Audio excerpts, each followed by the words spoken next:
Now, something's been on my mind, and before I forget, we talked about it briefly through text, but that goddamn MGM shooting. Oh, yeah. Now, look, bro, I watched a video on counting cards. Okay. And they talked about Vegas surveillance. Yeah. Dude, eye movement. When you start, Cody, Yeah. sir, can you come with us? Yeah. We're going to read you this. If you come back again, it's trespassing under code 101, blah, blah, blah. You're like, dude, you're winning too much. Yep. Get out of here. You mean to tell me artillery cases, they can see, bro, they know it in Vegas. They don't fuck your luggage, bro. You know, you roll those things off of there, they're looking at your shit. Could you roll that much luggage, bro? All that shit all the way up there in a Vegas with them, they got heat and undetected. Is that possible? There's a whole lot about that, and it's been a while since I looked at it, but yeah, okay, so they say he had, however many M4 style rifles with bump stocks up there, right? Okay, fine, but then when they show you the still photos of the crime scene or whatever, there's like, no shell casings. No shell. There's like a handful of shell casings or whatever. There was, so it was a country music concert, right? Yeah. So there was a bunch of veterans there, Marines and Army guys who swear that they heard M240 machine guns, which are belt-fed machine guns that they would know, like that wasn't M4s, it was machine guns. Multiple firing positions. The glass. So again, this is just like stuff you read about or see on videos or whatever, but the glass that he supposedly was able to remove is like hurricane glass. Like, so you've been in hotels, like, come on. Like, that shit's Vegas thick, bro. I mean, come on. Well, and going back to the surveillance point, like, how quickly do you think somebody would come to your room if you just chucked a chair out the window? It'd be almost instantaneous. Instantaneous, bro. I've seen like where people get like fights and stuff, dude. They don't fuck around. They're like on top of shit like so high because they got rich people coming through there. I just find it hard because I used to go to the hotel and I'd look around and do like, there's people there you don't even know who they are that are watching. Because like, dude, they body movement or that guy looks like this. I mean, literally they're on your ass, bro. I don't understand that. We got a couple of Raider buddies that got in a fight in a Vegas hotel and they were yoked up almost instantaneously. Yeah, there's a lot of other stuff to it, like his, his brother. So the guy had never been in any trouble before. It made no sense, that this guy, would have done something like that. And some of the stuff they were saying about him and his gambling habits and his finances and stuff, his brother was like, no, his brother started speaking out against the narrative. And then in very short order, his brother was found to have like, a terabyte of CP on his computer, and it's like, okay, it's just a lot of. Looking at it back from process magic is you look at where it took place. They killed those people, they sacrificed those people directly in front of the Luxor, in front of an obelisk. You're right. And you look at you're right. And what was that date? That date would be interesting. To see what I'm saying, to see if there's something like, because they're all big on dates. Yeah. Numbers and dates, bro. Yep. I don't know what the calendar said or what their calendar said. It'd be interesting, huh? Well, and it's like a lot of that gematria or numerology stuff. It sounds nuts, and it's like it doesn't matter if you believe in that stuff; they believe in it. Yeah. So they're always, like you said, coding things with their language and their numbers. It was something the book Twilight Language that he gave to me got me hip to from the author Hoffman, but at Dealey Plaza, right about where Kennedy got smoked, is right in front of an obelisk, in between two like reflecting ponds. It's like just the process magic of where it takes place. I think has some sort of importance to whatever they're pulling off. It's so weird. It is weird. It's like a whole other world these people are in. It is the Twilight Zone. And to me, I'm like, you have all this power. Why do you have to do all this like occult sorcery stuff? But maybe that's part of it. Well, I think when you kind of committed your soul on a spiritual level, that you have obligations, and then when certain obligations aren't met, maybe like, okay, well, this other sacrifice is gonna have to come, and you don't know. It might be your daughter, maybe your mom, maybe your brother-in-law, maybe your cousin. So you're constantly trying to keep up, because this is a part of the trade-off. Like in this world, not to say that you have to do that to be successful, because if you can, but that's a different type of test. Like, how bad do you believe? Okay, you're about to go. Do you really believe that you will be blessed? And you could either say, continue, which in the long term, the laws of the universe or whatever is going to provide, but there's a shorter cut too, that it seems to be less resistant short term, but long term was maybe not the best. Like maybe I shouldn't have been, busting them cheeks back there, and now this shit's like they got it over my head. And if I don't go along with it, the video, you know what I mean? Yeah, so now you're in it. Now you're in it. So there's a lot of other, people, and you don't really think about that because having faith, man. And I look at right now, we're a world that's lost faith, and like once you took school prayer out, once you took out belief in God, and it has to be replaced with something. And you got to remember, like these spirits, which I think we're dealing with a spiritual war. It replaces things. It's almost like that movie with Denzel. Remember when they're walking and it gets inside people and it possesses. Yeah. So it's almost like a spiritual possession, and people are getting possessed. When you want to cut your pee off, I think you're possessed. Yeah, that's, you know what I mean? Because you don't like yourself. But then after it's done, and I tricked you, and now you got regret. Yeah. Then now what happened with it? Why did it leave?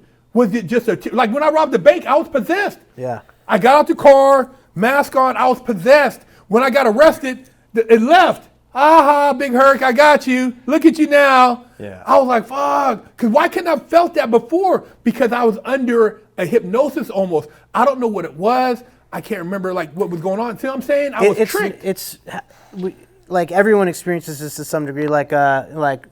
Okay, so who hasn't spent a whole bunch of time trying to get with a girl or something, doing all kinds of shit that's outside of your normal behavior pattern, agreeing to things you wouldn't normally agree to, going a place you wouldn't normally like to go, and then finally, like you have sex with her, and then the spell wears off, and you're like, what the hell have I just been doing? Yeah. How did I end up at a Taylor Swift concert? What the fuck is going on? You know what I mean? It's you get caught up in this thing. It's funny you say that because I know I used to like when I got out the pen and I was like, man, I gotta play catch up. I would go after these girls, and then after I get done, I feel dirty. Like I gotta get out of here.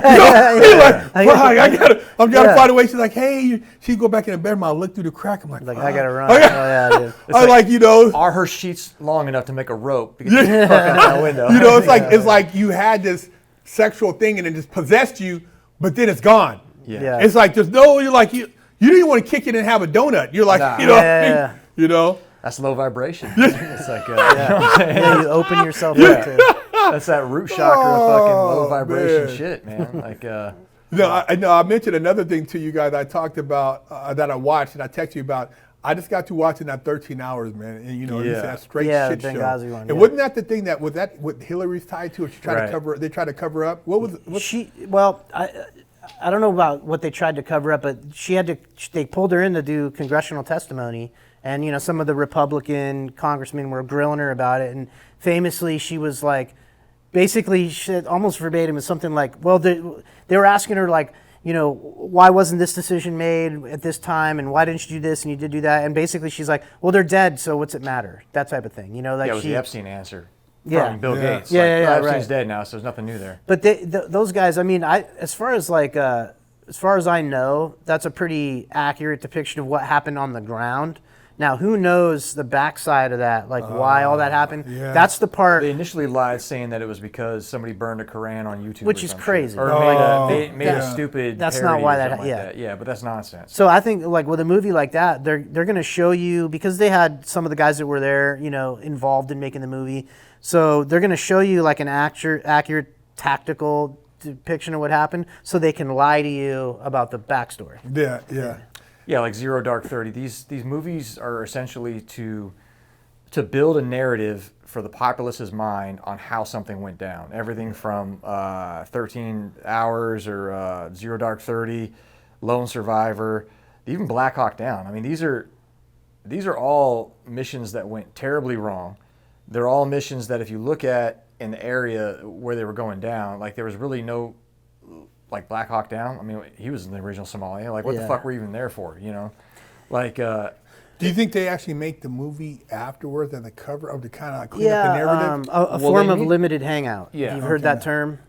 What is it called? Limited hangout. So, they'll, after enough time goes by, they're going to show you a version of the story, right? And they're going to, some of it's going to be true and shocking.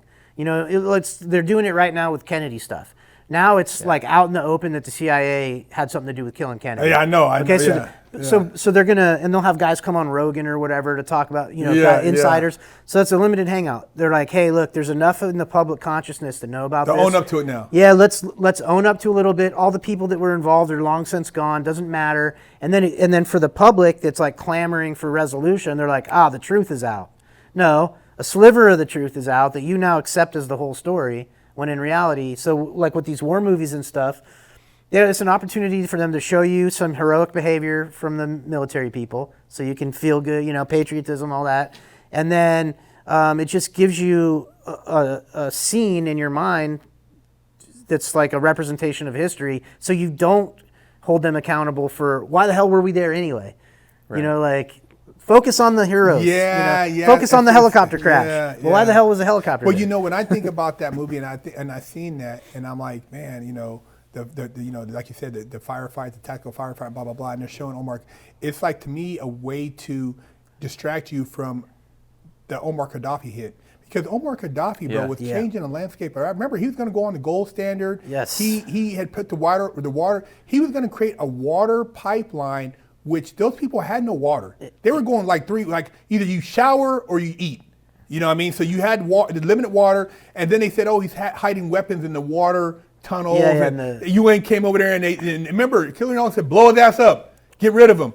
And Omar Gaddafi, they said, he was doing this. In Libya, there was no slave. Libya is a full-blown slavery, everything now. It is now, yeah. Out of control. Basically destabilized that whole, because what people don't realize, when everybody thinks, we're going over here, neighboring countries, you hit this, it affects the next neighborhood. Mm-hmm. It's just like on the street. It destabilizes a group of people next. So it not only impacts them, it impacts millions of other neighboring countries. Yep. And nobody talks about that. So when I seen that, I watched the movie, but as I seen the beginning, I said, man, they want, to where you don't even think about Omar Gaddafi because nobody really knows. He was all after, because they said in the beginning, after 20, 30 years of rule, we got rid of him. Dude, he was actually doing some stuff over there to help those people, bro. And they showed pictures, I see not in the movie, but Libya before. Dude, it was thriving. The streets were clean to where it looks like now. Horrible. Yeah, we completely, that's like one of the most glaring foreign policy failures of the past 20 years. And there's almost nobody knows about it. When that's another Hillary Clinton famous interview one. I can't remember who's interviewing her, Leslie Stahl or somebody, I can't remember, but she asked her, hey, when you were the head of the State Department, this thing happened in Libya and blah, blah, blah. What do you have to say about it? She said, verbatim, well, we came, we saw, he died, ha, ha, ha, and laughed. Just laughed. But that's how gangster these people are. Yeah, they're gangster, bro. And that limited hangout from Hollywood on that movie is to cover up things like Gaddafi wanting to, it was like a gold real. It was like it was going to be like an African currency based off. Like bricks is right. They're trying to do like based bricks. Off of gold, right? Yeah. And what he was saying is you don't do that shit. That's how you get murdered. Yeah. Well, he was trying to come out of well, I don't want to say them on, but the guys, the big guys, that already have the monopoly on that. They do. What? You competing against us? Yeah. And Gaddafi had been back. I don't know if you remember, it was late '80s or '90s. There was a flare up with Gaddafi. I can't remember what the issue was, but it was when Reagan or somebody. The terrorism on the plane. Remember, it wasn't the they had hijacking. But they were in our crosshairs. Yeah. I remember. Yeah. And so it was Gaddafi was a problem. Well, later on in the '90s, he started cooperating with the United States. Well, he got those dudes. Remember, they prosecuted. They killed them. Dude. Remember the guy, the terrorist? Remember he had to turn him over or something. Remember something like that, some type of diplomatic thing, or give us the guys who did it. Yeah. So he started to play ball. Yeah. And it was all going fine. Yeah. And if you ask Libyans, we have this version of Gaddafi where he's like a despot or whatever. No, they liked him. He was popular. He was all the stuff you said, and he was also having the government pay for his people to go all of the best universities in the world. Go and get medical. Educated. He was basically bringing Libya into be an economic powerhouse for North Africa and stuff. But like you guys said, he wanted to be paid in his country's currency for his energy resources, and we're like, no.